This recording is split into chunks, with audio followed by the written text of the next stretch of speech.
G'day, as you can see, I am wearing my social fishing clobber today, and that's what I want to talk to you about, how social fishing gave me an avenue to help people with their angling, with their fishing, their ability to catch more fish, and how that helped me with my mental health.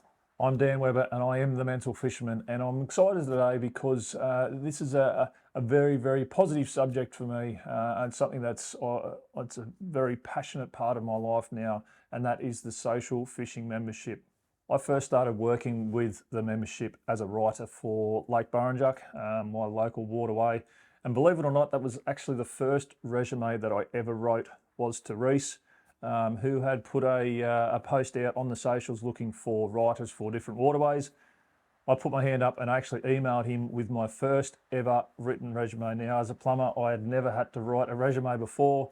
I basically lobbed up to the depot and met the boss, and away I went with my other two jobs earlier in my working days. And so it was kind of a new experience for me to write a resume, and I believe that I was actually the only one who actually done that at the time to apply, I guess you'd call it, for a job. Now that it's basically, I write a monthly report for Burrinjuck. It gets posted in the membership every single month. I moderate the Burrinjuck Dam group within the membership, and I give a couple of updates throughout the month as well on different things that are happening.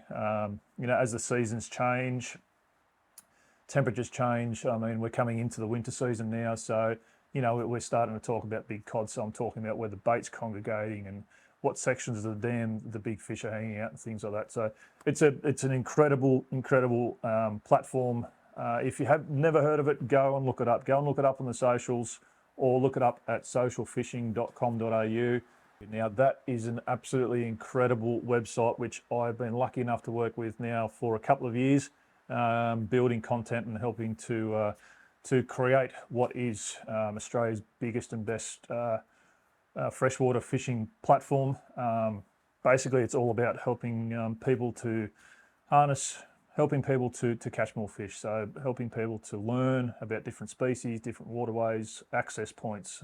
We've got maps, we've got report writers from down in Victoria right up to Queensland chasing barra now.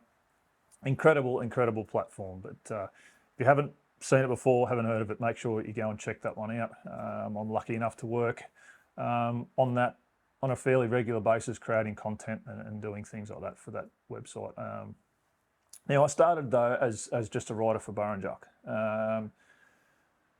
and after a little while, Reese and I got talking a bit more. We started to do the odd trip here and there, and I started to help him with filming for creating content and things like that. And we clicked. I really believed in what he was putting together, and thought it was a really important pursuit to try and help that to grow. I wanted to be involved to help it grow so we can get it out to more people, because for me, fishing has been one of the things that has more or less saved my life. So for me, it was more than just education around being able to catch a fish. It was what fishing does for people, what fishing had done for me. So, getting outdoors, getting the fresh air, the exercise, the distraction from any stresses and anxieties and depressions and things in your life and things like that. So fishing for me has always been there. I've been fishing since I was 5 years old. I learned how to fish up in Foster Tuncurry in the mid-north coast of New South Wales. I was, it'd be myself, my dad and my pop, 3 generations sitting on the Foster breakwall there catching blackfish, waiting for the tide to change at bloody 6 o'clock in the morning. We get up at 4 o'clock, and fishing's always been there, and it's always been part of my life. And since I've had the struggles in my, later on in my life, it's really been something that I have focused on making sure I make time for. And so for me, the social fishing membership is more than just helping people catch fish. It's encouraging people to go out and fish more, because I know how much it can help. I know how much it can help to build resilience in your mental health. Even the pursuit of trying to work out different techniques and the learning and the things like that builds resilience, it builds determination. And I think that's really important when it comes to battling mental health. Is you need to be resilient, you need to be determined, because it's something you do have to work at. And so yes, I love the fishing side of it, the actual fishing, and I love creating the content. But for me, I also really, really love the fact that more people are going to get into fishing and keep fishing and do more fishing because of the content that we create. So that's really, really important to me on that level. At the time when I first started writing, I was actually still doing a bit of tournament angling, and I was really enjoying that at the time. But for me, I found social fishing was more about me giving back to other people than what it was about me learning. And tournament fishing was more about me. It was, I'm not going to call it selfish, but it was about me and helping me and things like that. So to take that, which was great, fantastic. As I've said before, I really, really enjoyed that time. But what social fishing gave me was the ability to help others and to reach more people. And because we've got such an amazing crew, I'm still learning. I'm still building on my different fishing skills by fishing with all these other different guys. We've got an amazing crew, and that's been really important, and I'll touch on that in a minute, the importance of that. But the ability for me to help others is what really attracted me to working with social fishing, to the point where I actually bought into the business. I bought a share of the business to inject some funds into it so we could keep it rolling and building, because it doesn't just happen on its own. There's a lot of expenses that go into building and maintaining a website, creating the content, and having all those incredible writers out there doing that for the members. It does take money to do that. It's a plain old simple fact. So, and for me, it was basically putting my money where my mouth is, in my backing of the membership, and so that sort of stepped it up to a whole another level for me. Not that it changed. It didn't actually change how much I was or wasn't doing. I was and I still do give as much time as I can, keeping the balance, of course, with family and things like that, and work and all the other bits going on. I do put in as much as I can into that. So the time that I was spending, in the tournament scene, I am now putting into the social fishing membership and putting my time into helping others to catch more fish, rather than just putting time into myself catching more. So which is incredible. We have an absolutely incredible team of contributors on that platform.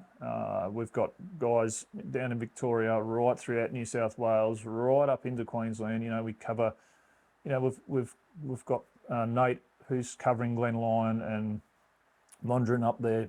Mondrian chasing Barra. I mean, the platform has grown very, very quickly in a fairly short period of time. Guys right through, my area here, chasing big Murray cod at the moment, chasing yellows and trout, and then we've got the guys down into Victoria, or even the Snowies. We've got Ross up there chasing big trout up in the Snowies.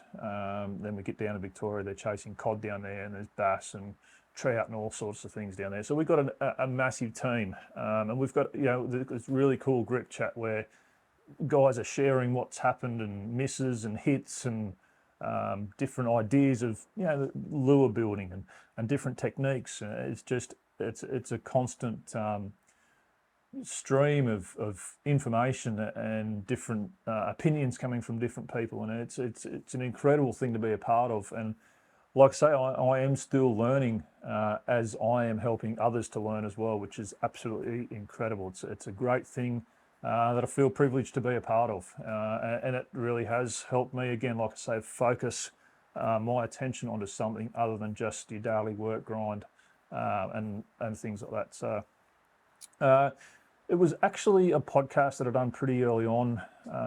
So we've sort of done these podcasts of when new contributors come on, and I was a new contributor at the time, and Reese asked me to sit down and do this podcast recording.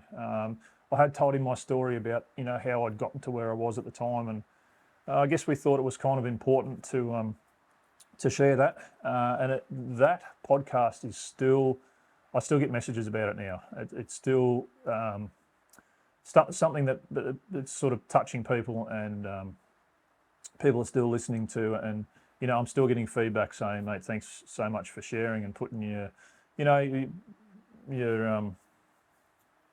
bloody hell do you call that? Wearing your heart on your sleeve. And I've got no hesitation with sharing my struggles in the hope that it might help someone else with theirs. So that podcast, it actually went a lot deeper than I anticipated, a lot deeper than Reese thought I would ever go with it.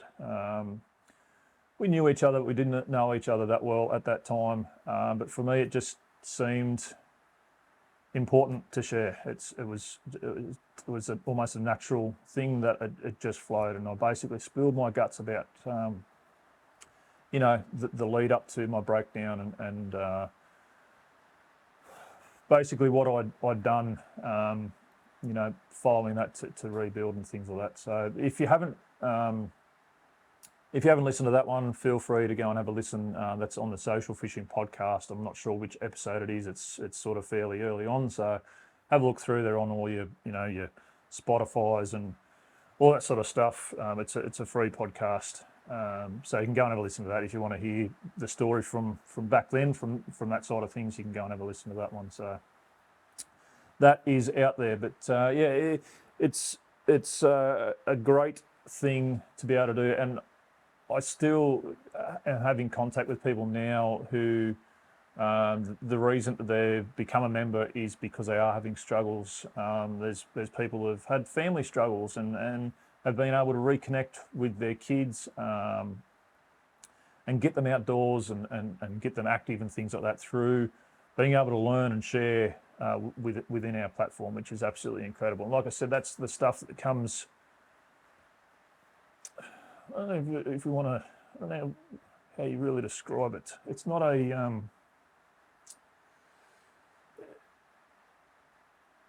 It's not a byproduct. Doesn't seem like the right word, but it almost is a byproduct of what we do in helping people to catch more fish and helping with that education around fishing.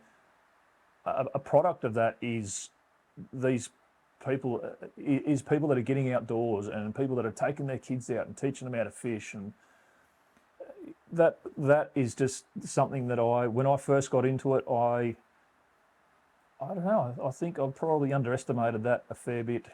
Is just how important that was going to become, and how important I actually believe that is for people, as a part of just pursuing catching a fish.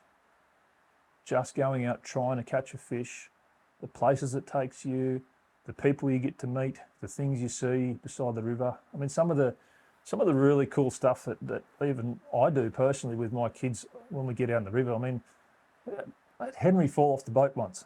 And I mean, that is still a story that we still talk about. He leaned out onto a stick. You might have seen that on my other channel. It was on one of our river trips from a season or two ago. He leans out to grab hold of a stick. The stick snaps straight away and he tumbles straight into the drink, but places his rod on the deck before he goes in, which I think was pretty cool. The goannas and the snakes and, the platypus in the river and the great big bloody sea eagles up on the dams and things like that. Some of that stuff is almost as memorable as the fish that you catch while you're out there trying to catch them. And social fishing has become a really important part of my day-to-day.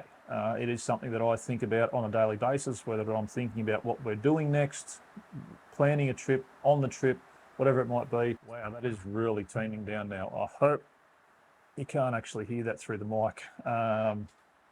But it is absolutely pouring down, and we have really desperately needed rain here, so that's really, really good news. It might make for a bit of a quieter afternoon for me, actually. I might spend a bit more time here in the boat shed. But that's my involvement with social fishing. It's absolutely incredible. Like I said, the platform itself that we've built is amazing. Reese has done such incredible work to put all that together. He's very, very clever, being self-taught on how to build that website and keep it running and all that sort of stuff. So hats off to him for that one. And I am very, very privileged to be part of it, I reckon. But it doesn't, for you personally, it doesn't have to be something as big as that. It could be join your local fishing club or join a little local comp that goes on, or something like that. Be involved somehow. Get yourself involved somehow in fishing with a group of people, because I do find that even though I really enjoy fishing on my own, and I do enjoy that time to process things on my own. I know some guys who basically don't fish on their own at all, and that's fine. That's personal choice. But I really enjoy the time that I get to just process and talk to myself and things like that, just to clear everything else out. Just be out there running solo with only myself to sort of think about. I do enjoy that side of it, but I also really have come to enjoy being part of the community that is social fishing, and not just from our contributors, but the members as well. So, being part of a crew of hundreds and hundreds of people who are, consuming the content. And the guys, we had the 2025 social fishing members event down at Lake Mulwala. We had over 100 people there. It was absolutely incredible. We met some really, really amazing people down there firsthand, and that was fantastic. And that contact with people sometimes pushes my boundaries a little bit, and that's okay. I think that's something that we all should do a little bit, is to push our comfort zone a little bit. I'm not always the most approachable person going, and I don't always get a lot of enjoyment about from being in a crowd of people either. But sometimes you've got to push past those things, and I find more often than not that when you do, it actually turns out to be a really positive thing, and that is 100% what it was down there at Lake Mulwala for our members event. It was absolutely incredible.